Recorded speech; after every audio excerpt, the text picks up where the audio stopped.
Hi dear friends and subscribers, welcome to the Cricket Happening Show.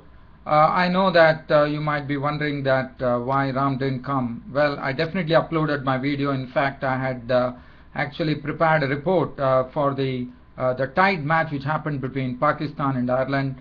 Unfortunately, it failed to upload that and I had to delete that video. Sorry about that. And as I said, time is always a constraint, so I couldn't really reproduce that video. Sorry. But well, let's get on to business as far as today is concerned. Today in this part of the Cricket Happening Show, we are going to look at two things. One is, as you know, the first day's play in the second domestic test series between England and New Zealand was washed off. And then today was the second day, but the second day, the other day, as you know, in the first test match, England were crawling at snail's pace. But today, they galloped like a horse and they put up 337 for 7 on the board, actually batting first on this pitch at Leeds in Headingley.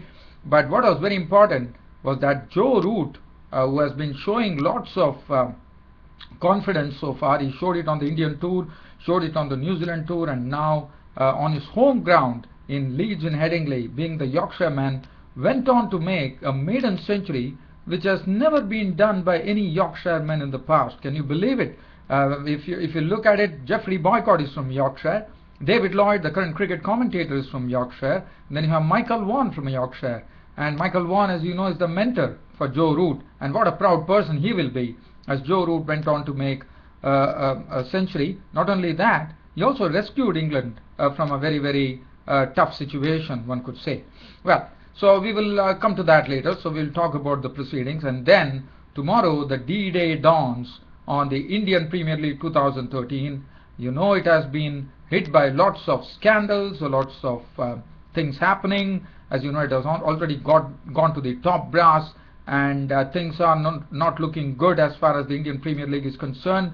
But yes, one thing is going to go on tomorrow, and that is between the finals of the Indian Premier League 2013, which starts at the Eden Gardens in Kolkata, and tomorrow will decide who will be the winner of the Indian Premier League 2013, whether it is going to be Chennai Super Kings or whether it is going to be the Mumbai Indians, who really struggled against Rajasthan Royals. In fact, I would say they put mud on themselves, but in the end, they managed to eke out a win against the Rajasthan Royals and marching into the final of the Indian Premier League 2013. So first what I'm going to do is I'm going to talk about the match between England and New Zealand. As you know, today was the second day's play on the domestic test series, the second test match. And England were the ones who actually won the toss and they elected to bat. After electing to bat, well, England didn't have it good at all because the breakthrough was provided pretty quickly by Tim Southee, who got the ball to move a bit further, and Nick Compton edged it and he was gone, caught by Brownlee on the bowling of Southee for 1. So that was the first wicket to go with the score on 11. And after that, it was a brief little partnership with Alistair Cook and Jonathan Trott, playing in the way that they are known for, just trying to occupy the crease and dealing with the loose one. But well, the second wicket to go was Alistair Cook. Now this was a very good ball from Bracewell. He got Alistair Cook actually sucked into it, and Alistair Cook went and poked at the delivery, and Brownlee took the catch of the bowling of Bracewell. So he was gone for 34 with 6 balls, which made the score 67 for 2. But at the same, in fact, that was Jonathan Trott who was gone first. Wagner was the one who actually took Jonathan Trott's wicket, and Alistair Cook was taken the very, very next delivery. In fact, the next over, because it was the last ball of the 24th over. So the 25th over, we had Alistair Cook walking back to the pavilion, caught Brownlee, bowled Bracewell, and that put England in a sort of an innings in a in a very tough situation. The reason being that they were 67 for 3 at that particular stage, and they had 2 new batsmen at the crease, Ian Bell and Joe Root. Ian Bell looked pretty listless at the crease. He was beaten a couple of times, he was dropped a couple of times, but at the other end, the Yorkshireman entered the scene. In fact, if you look at the England innings, today it was the Yorkshireman who dominated proceedings here. And Ian Bell started playing, as I said, he was pretty shaky, but Joe Root was starting to really, as you know, in this season, he has been scoring prolifically. In fact, by making 104, what he did is he went on to, as I said, he became the first Yorkshireman to pick up a maiden century at the Headingley in Leeds. And not only that, what he did best was he got into a very good partnership with Johnny Bairstow. In fact, the first to go after 67 for 3, the score was pushed on to 146. As I said, Bell was pretty shaky, and then Bell was a victim as he was caught by McCullum on the bowling of Williamson for 30 with 5 fours, and that made the score 146 for 4. And England were really the honours were absolutely belong to New Zealand. But look at what happened afterwards. Joe Root and Bairstow put up a very good partnership for the 5th wicket, which was very important, and that's the precise reason they finished at stumps on 337 for 7. This was a partnership which yielded 124 runs, and what a way! 2 Yorkshiremen coming there and putting up that 5th wicket stand, Joe Root and Johnny Bairstow, and the way they played, that was something. Now, as far as Joe Root was concerned, we know what Joe Root can do. He can really buckle down, and that's what he precisely did. But it was also the way he batted.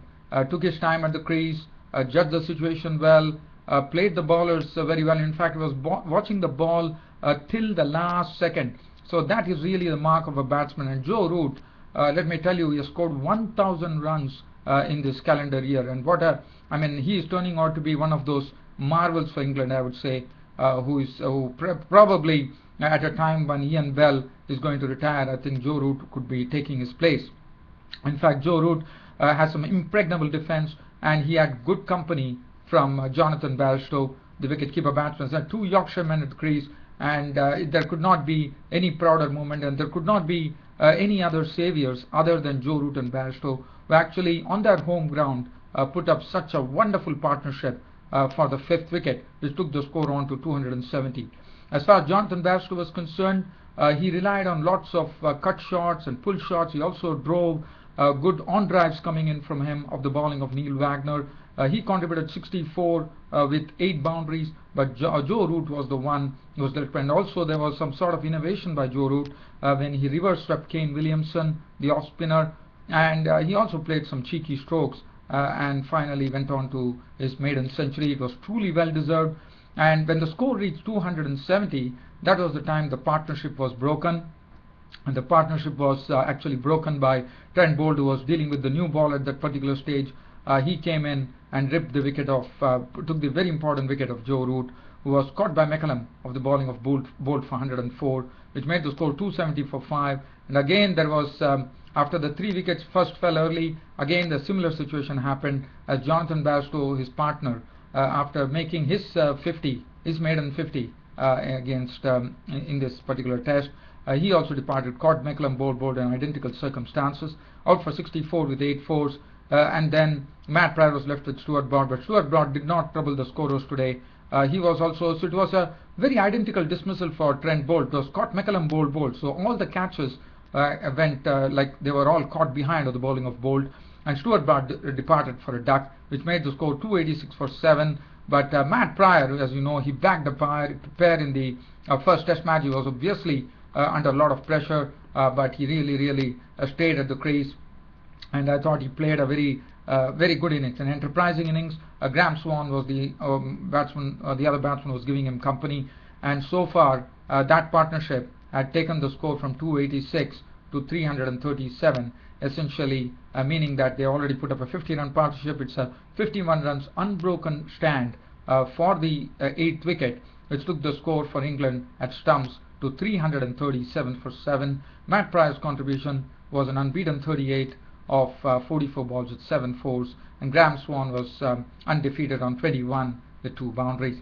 So 337 for 7, one really considered that's a very good score. I thought England really, I wouldn't say dominated. It was a matter of sometimes the ball dominating the bat and the bat dominating the ball. Now, as far as the bowling figures were concerned, Boult 19 overs, 4 maidens, 48 runs on 3 wickets. In fact, initially he was not so effective, but he came back in his last spell of bowling with the new ball and struck it rich by taking 3 wickets pretty quickly to have the Englishman falling from 270 for 4 to be 286 for 7. And he dismissed all the 3 batsmen in identical circumstances, caught behind by McCullum. Tim Southey, 24 overs, 6 men, 72 runs on 1 wicket, provided the breakthrough. Wagner, 23 overs, 4 maidens, 1 for 73. Bracewell 19 overs, 3 runs, 1 for 83 was a bit costly. Williamson 9 overs, 1 for 49. So that was the match situation. England on the second day of the Investec Test Series against New Zealand, closing the day at 337 for 7. The highlight being Joe Root going on to become the first Yorkshireman to score a maiden century on the home ground, that is at Headingley in Leeds. Well, so congratulations to Joe Root, and Joe Root, as I said, he is the real player for the future for England. 1,000 runs in the calendar year already, and you can't get a better beginning to Test cricket than that, Mr. Joe Root. So now I'm going to move the topic here.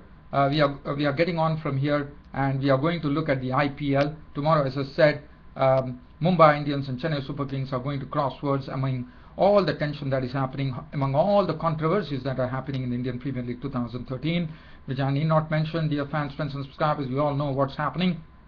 Well, Mumbai Indians, Chennai Super Kings, well, as far as this is concerned, Mumbai Indians would be really hoping that they could pull up a performance that they did to Chennai Super Kings the other day, of bowling them out for 78, the lowest ever score made by Chennai Super Kings in Indian Premier League.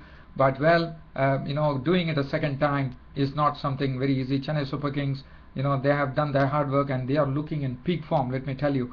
The other day I told you that Mumbai Indians bowling attack, but well, if you look at the current figures, of late we have seen Lasith Malinga was leaking runs, Mitchell Johnson was not so effective, but it's not going to be a very easy game at all. But I think it's going to be a worthy final that we are going to have tomorrow at Eden Gardens in Kolkata, which is going to decide the Indian Premier League 2013 champions. Chennai Super Kings, as you know, they have twice been champions. For Mumbai Indians, they have never won an Indian Premier League 2013. So the Mumbai fans will be hoping that Mumbai Indians pick it up, take their first Indian Premier League 2013 title. Well, for Chennai Super Kings, their fans would be thinking that Chennai Super Kings would be taking their third Indian Premier League title. But well, one has to wait and watch. But I think both the teams are evenly matched. On the current form, I think Chennai Super Kings seem to be much stronger. They have a good batting lineup. The bowling is coming on well, and I think we are going to have a great game. I don't have much time to share anything other than that, because as I said, I just want to go through this YouTube broadcast and see that this YouTube broadcast really goes through, because as I know, I couldn't do it yesterday, and I think we are looking out for this Indian Premier League 2013 match, which is coming up tomorrow, the finals, as the curtain closes on the Indian Premier League 2013, and one hopes that we have a cracker of a game in Eden Gardens, Kolkata. The forecast is for showers, but I'm told that they also have a spare day for that. If at all it gets rained out, they have a spare day available on Monday. Well, we hope that the match goes through the whole 20 overs, and there's 40 overs of absolute excitement, fun, laughter, and people really enjoy the game, and the crowds at the Eden Gardens in Kolkata really get the value for the money, and one all forgets all the controversies that is surrounding the Indian Premier League 2013 currently. Well, may the best team win. That's what my slogan would be. Even though I am from Mumbai, I definitely support the Mumbai Indians, but let me tell you, cricket is such a game where one has to be pretty fair, and the team which does better on that particular day will win. So one has to really accept it, whether you're a Chennai Super Kings fan or whether you're a Mumbai Indians fan. That is that's the stark truth. Well, dear fans, friends and subscribers, on this note, I'm ending this Cricket Happening show for today. I hope this cricket show comes through. Other than that, I don't have anything else to share.